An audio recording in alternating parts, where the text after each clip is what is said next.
जय हिंद साथियों, सेना समाचार ईएसएम यूट्यूब चैनल में दोस्तों आपका एक बार फिर से स्वागत है। दोस्तों आज 3 अपडेट्स हैं, जिसमें पहला दोस्तों पीसीडीए के द्वारा सर्कुलर नंबर 667, दूसरा दोस्तों ईसीएचएस ने और बढ़ा दी कठिनाई, एक बैरियर दोस्तों और लगा दिया, तीसरा दोस्तों जंतर मंतर पर 13वें दिन भी धरना प्रदर्शन जारी है और वहां ले चलेंगे आपको और देखेंगे दोस्तों प्रेस कॉन्फ्रेंस में संगठन द्वारा भूतपूर्व सैनिकों द्वारा क्या कहा जा रहा है, क्या मांगे हैं उनकी और आगे की उनकी क्या रणनीति होने वाली है। तो जैसा कि दोस्तों पहला पीसीडीए ने जो 667 सर्कुलर हटा दिया है दोस्तों, वो अभी तक उसका कोई पता नहीं चल रहा है, किसी को उसके बारे में कोई दोस्तों अपडेट नहीं है। ये मान के दोस्तों अब सिर्फ चला जा सकता है कि जो सुप्रीम कोर्ट ने आदेश दिया था कि आपको एक मुश्त में एरियर देना है, तो ये मान लीजिए कि दोस्तों आपको एक मुश्त में एरियर मिलेगा। और यदि इसमें भी कोई अमेंडमेंट होता है दोस्तों, तो कोर्ट के आदेश के द्वारा, जैसा कि दोस्तों कोर्ट ने कहा था कि अगर इससे ज्यादा देरी होती है एरियर भुगतान में, तो 9% ब्याज की दर से दोस्तों एरियर पर आपको ब्याज भी देना होगा पीसीडीए के द्वारा। ये दोस्तों कोर्ट ने कहा था, तो हम दोस्तों यही मान के चलते हैं कि हमें एरियर एक मुश्त ही मिलेगा। और इसके अलावा दोस्तों अगर कोई अपडेट होता है तो दोस्तों आपको जरूर दोस्तों अवगत कराया जाएगा।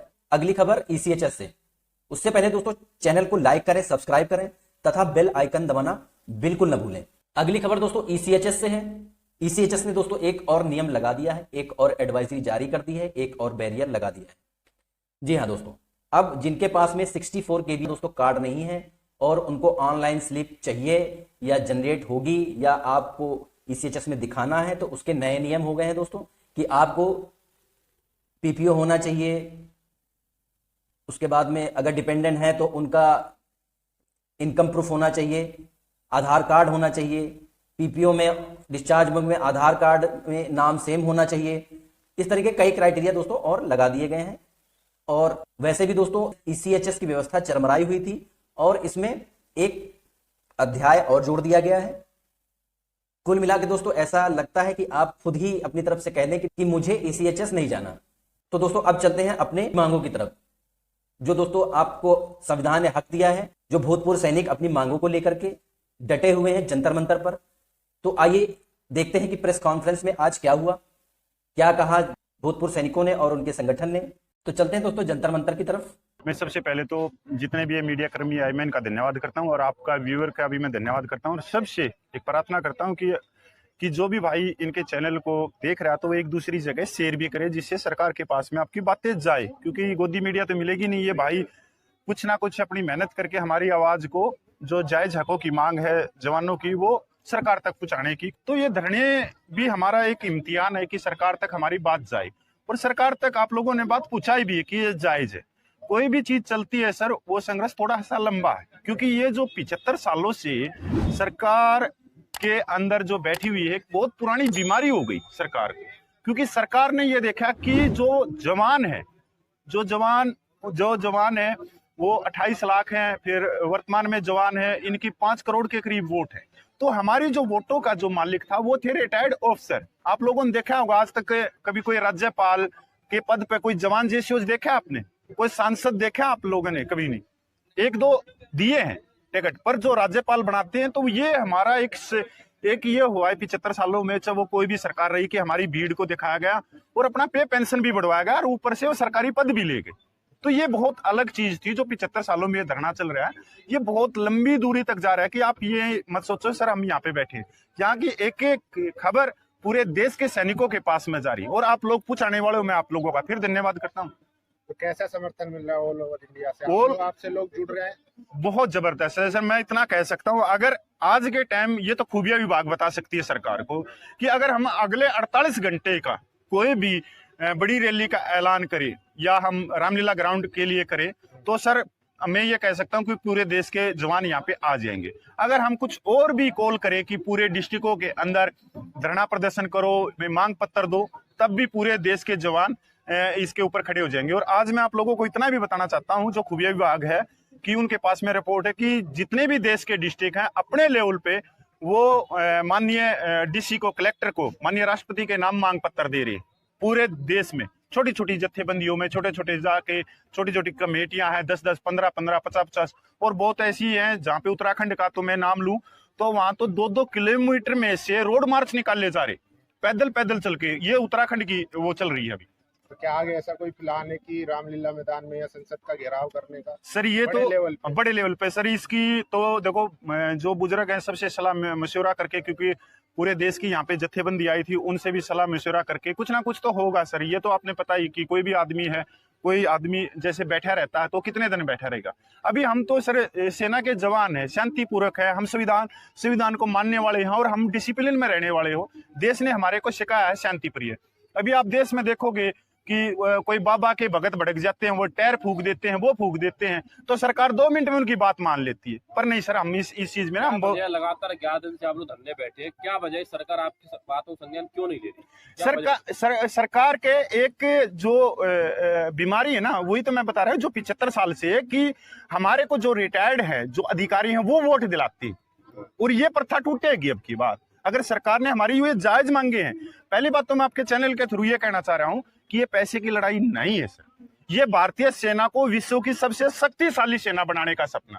अभी बात करें कि आप देखोगे कि भाई वर्तमान सरकार बोलती है कि हमने अंग्रेजों के इतने कानून पीछे छोड़ दिए, हमने रद्द कर दिए। अभी ये कानून भी आप पीछे देखोगे, बटमैन सिस्टम, इसमें 1.5 से 2 लाख जवान वो जूते पॉलिश कर रहे हैं, लड़ाकू जवान है वो, उनके हाथ से हथियार छीन के उनके हाथ में जूते पॉलिश पकड़ा दिए, कुत्तों के पट्टे पकड़ा दिए गए। 1911 के कानून आज तक चल रहे हैं। जब अंग्रेजों के इतने अच्छे कानून हैं तो फिर सारे के सारे अंग्रेजों के कानून ले आओ।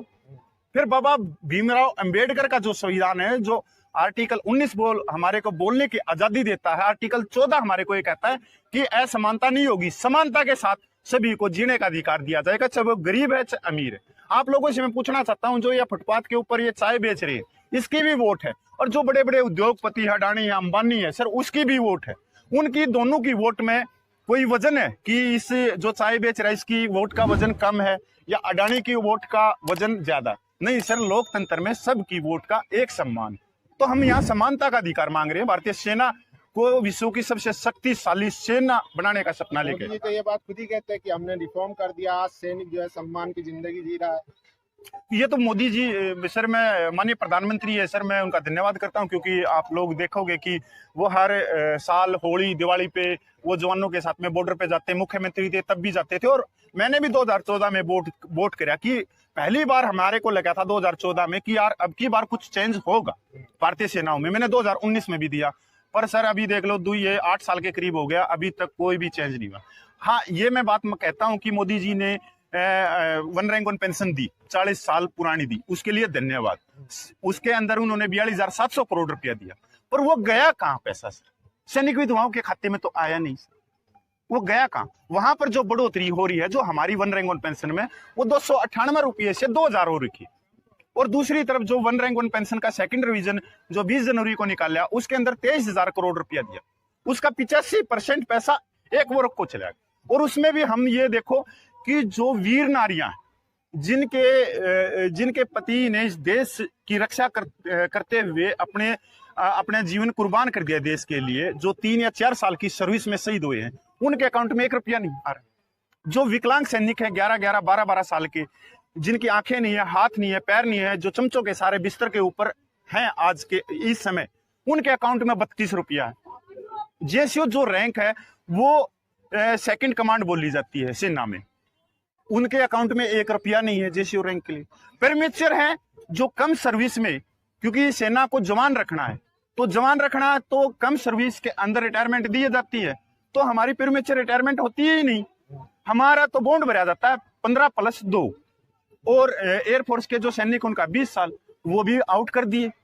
और जबकि माननीय प्रधानमंत्री ने 2015 के अंदर फरीदाबाद मेट्रो स्टेशन उद्घाटन करते हुए कहा था कि जो मेरे देश के मेरे बहादुर जवान हैं वो अपने कंधे पर बंदूकें रख के दुश्मन से लड़वा लेते, वो आगे जाके फ्रंट की लड़ाइयां लड़ते हैं, पहाड़ों पे चढ़ते। तो दोस्तों ये रहा जंतर मंतर से सैनिक संगठनों द्वारा उनकी मांग और उनकी समस्याएं। और आप लोगों से भी निवेदन है दोस्तों कि आप लोग भी पूरा सहयोग करें इसमें, ताकि सरकार तक दोस्तों हमारी आवाज पहुंचे और उन्हें भी पता चले कि समस्या कहां पर है।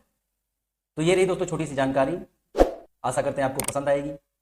पसंद आई है तो दोस्तों लाइक करें, सब्सक्राइब करें तथा बेल आइकन दबाना बिल्कुल ना भूलें, ताकि सेना तथा भूतपूर्व सैनिकों संबंधी जानकारी वीडियो के माध्यम से आप तक पहुंचती रहे। जय हिंद, धन्यवाद दोस्तों।